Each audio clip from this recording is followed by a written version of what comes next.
Welcome to Instant Cooking. Today I am making naan khatai, the very famous Indian biscuit.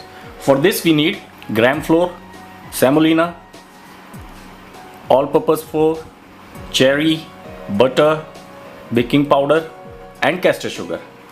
So in a bowl, take equal quantity of all-purpose flour, semolina and gram flour. Mix them well, add half a teaspoon of baking powder. Now in another bowl, take 60 to 70 grams of unsalted butter on room temperature, add sugar, mix it well and make a smooth batter.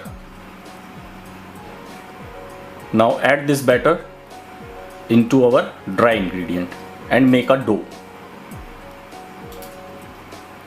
If you are not able to make a dough, add little more butter or 1 or 2 teaspoons of milk. Now our dough is ready. So make a small bowl. Add cherries for garnishing. And now on preheated oven 180 degrees Celsius, bake it for 20 minutes. And after 20 minutes, the very famous Indian biscuit naan khatai is ready. Thank you.